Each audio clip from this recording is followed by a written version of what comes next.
People downsize for various reasons, like starting a new business or needing less space, facing life circumstances like divorce or loss of a loved one, and downsizing can be a complex process that involves selling one's current home and finding a new one, all simultaneously.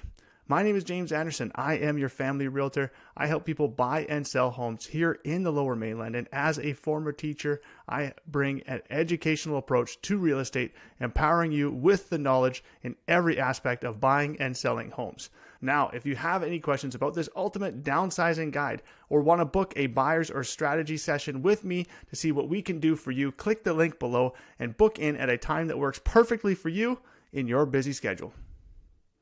Whether you're planning on downsizing in 3 years, 3 months, or even 3 decades, let me know what your perfect downsizing home would be and even the location, whether it's in the Lower Mainland or throughout BC here.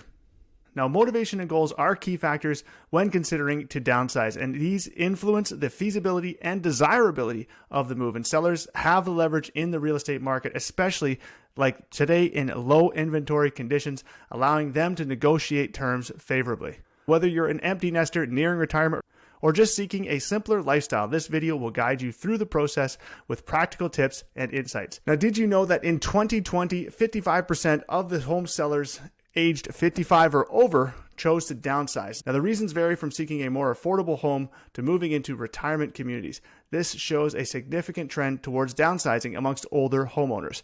And as you can see in the chart here, this baby boomer gap is aging. We are seeing this large group of people move into the ages of 60 to 75. And as you can expect, those people are going to be downsizing into something that is more affordable or just a better living situation for them. So let's dig a little bit deeper into why people choose to downsize and what the process typically involves. Now, downsizing isn't just about moving into a smaller space. It's often about the decision influenced by significant life events and sometimes even just personal goals. For some, it's about starting a new chapter, like launching a business, which may require a reallocating of resources, and they need to pull that money out of their equity, their largest investment, their house, and pull that equity out to put towards starting a business. For others, it might be just simply needing less space. Maybe the kids have moved out and they no longer need a home that fits their lifestyle that they had in the last few decades. It's a bonus because for some people, it means they can retire early as they have so much equity in their home after living there for decades. And a downsize means they will no longer have a mortgage or even just reducing their mortgage dramatically. Downsizing isn't just about moving to a smaller place. It involves a complex task of selling your current home while simultaneously hunting for a newer one, a smaller one. And this dual task requires careful planning, timing, and often support of an experienced real estate professional. Now, balancing the sale of your existing home with a purchase of a new one can be tricky. It's about aligning your financial goals, the market conditions, and your personal timeline. Every aspect needs to be meticulously managed to ensure a smooth transition. So let's go over some of the pros and cons of downsizing. So we'll start with the pros here. The reduced costs is obviously one of the biggest things that entices people to downsize. Smaller homes generally mean no mortgage payments, which at a time like this when money is so expensive comparatively to the last 10 years, we're not going to go that far back when people had 18% mortgage rates. However, the last 10 years, you'll be giving less money to the bank even if you have a little bit of mortgage. If you have no mortgage, obviously you're not giving anything to the bank, and that's obviously a good situation. Since you'll likely have a lower assessed value, you'll be paying reduced property taxes.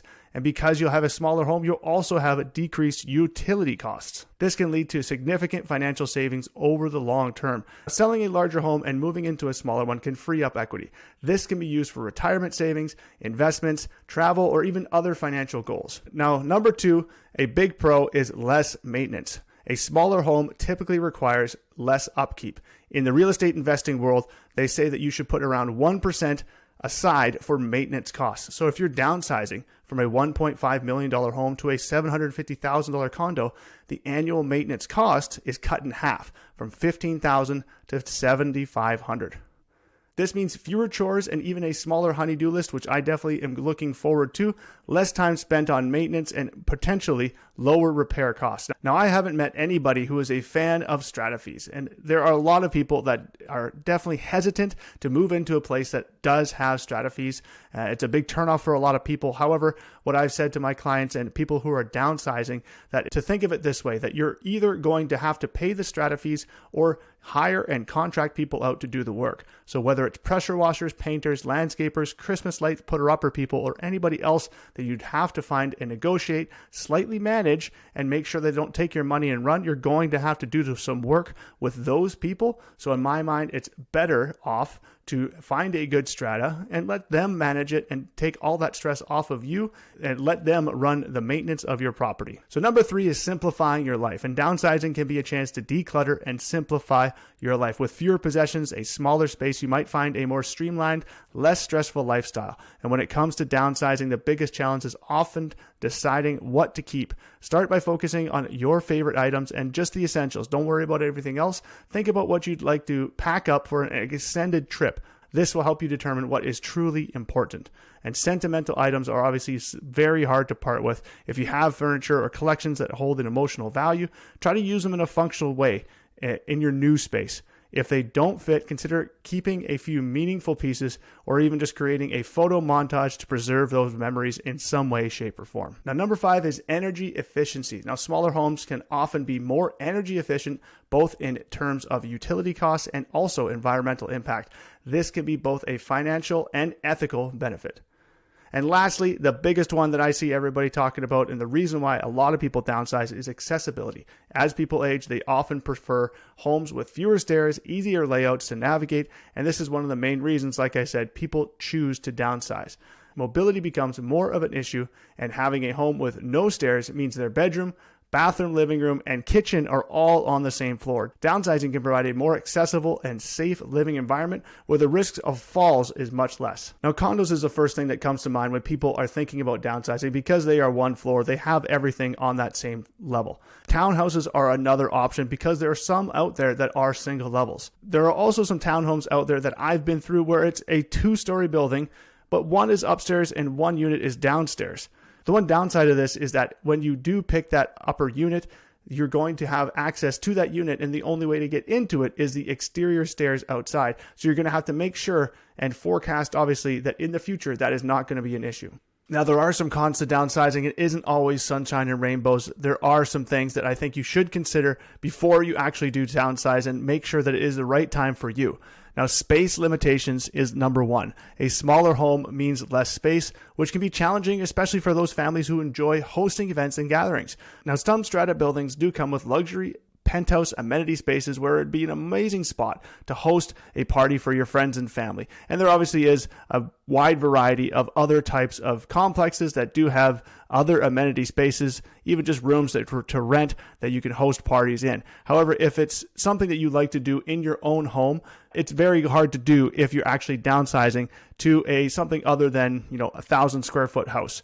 You're going to have a lot more trouble having those larger parties, and that's something to consider if that's something you really value. The emotional attachment. Leaving a home where you've made so many memories can be very emotionally challenging. When my parents moved from my home that I lived in for 23 years, it was very hard for me. I absolutely hated it, especially because they actually downsized into a 1-bedroom and den condo. Now, I didn't catch the hint that they were trying to kick me out of the space by putting me into the den and only buying a house with the 10, but it did, again, take me a year to figure that out, and I was eventually out of the house. Now, of course, there's the emotional attachment that you do have to the area, to your neighbors, and any other possessions that you can't actually take with you. Now, if you have furniture or collections that hold emotional value, try to find a space that you can integrate that into. Don't just think that you have to get rid of it when you're downsizing. If they don't fit, unfortunately, maybe consider trying to pass those on to someone else in the family or creating, again, a photo montage to preserve those memories. You can also pass them on to a friend or family member where you can still see them on occasion when you do visit them.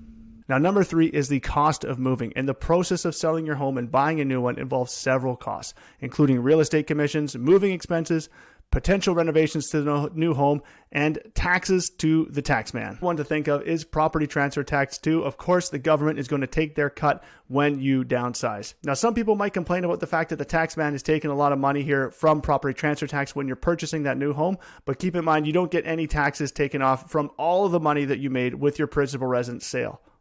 Now, of course, there's some new rules coming out right now with your sale of your principal residence. And if you're doing it in a shorter time period, obviously something that a lot of downsizers shouldn't have to worry about. However, if it is something that you are thinking about downsizing and you've owned your home for a short period of time, definitely talk to an accountant to make sure that those taxes are not going to apply to you. So as I say with any type of move, make sure you see yourself in that space for 5 to 10 years. Now, what this does is it spreads the risk and it spreads the costs of moving out over that time frame. And what it does is it also makes sure that if you decide to move, you're more than likely be selling for more than what you purchased for. If you've only lived in your place for 2 years, you could fall victim. If you plan to live in a space for only 2 years and then you decide to sell it, you could fall victim to a market cycle like right now, where you're selling at a price lower than what you purchased. Now, number 4 is the adjustment period. It is very hard for some people to get used to living in a space, and adapting to a smaller space can only add to that. You may need to find new ways to organize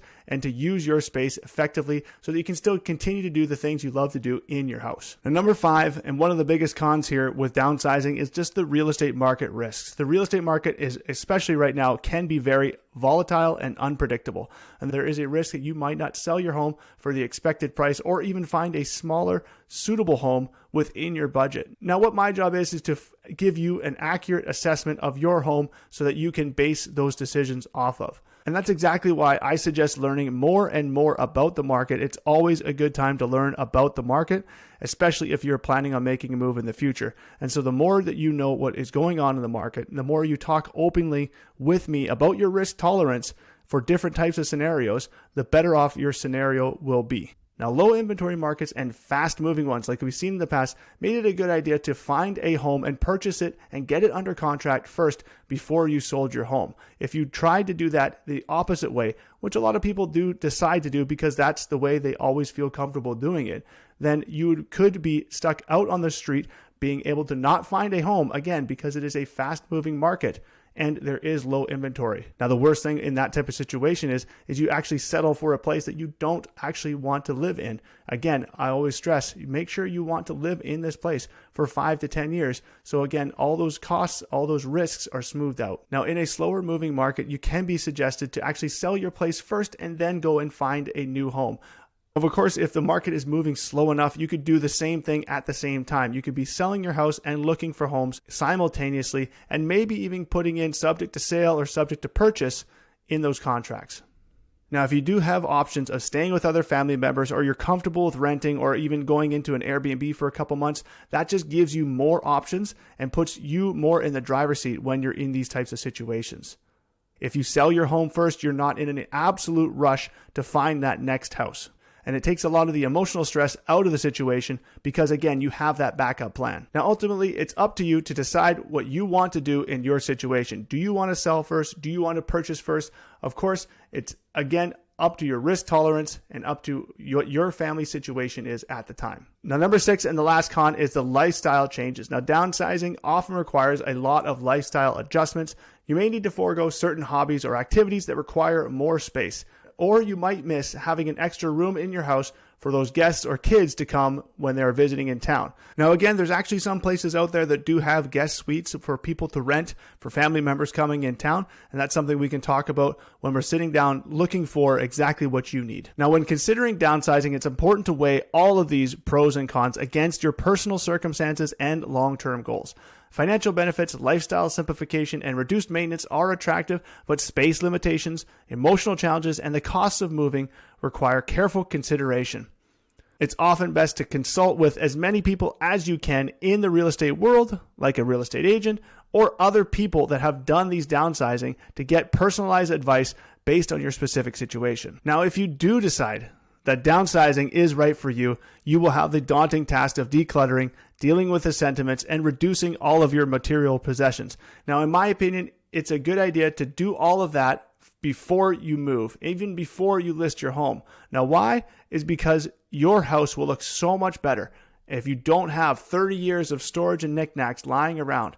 It's always a good idea to declutter before listing your home, and doing it first just makes sense in order to maximize how your home looks to a prospective buyer. Now, the goal of downsizing is to simplify everything in your life. And so you need to evaluate each item's value and your attachment to it. You might decide to sell or donate or discard things based on these factors. Decluttering is key to making your new space comfortable and manageable. Now, the best advice that I've heard for decluttering your home and how to get things done and actually get them done is to set deadlines for decluttering every single area of your home, and pick a different area to do every week, month, depending on how long your timeline is. And lastly, if you are completely resistant and you don't want to do the ominous task of decluttering your entire house, hire a professional. Again, contact me. I have people out there that we've used in the past to declutter people's homes. And again, get it list ready. So remember that downsizing isn't just a financial decision. It's about your overall happiness and quality of life and the changes that downsizing makes towards that. So consider all of the aspects, including the emotional and lifestyle changes, before making your decision. Now, thank you for watching. If you're considering downsizing or have any real estate questions, feel free to reach out, leave a comment below, and don't forget to like, share, and subscribe for more insightful real estate content. Until next time, happy house hunting.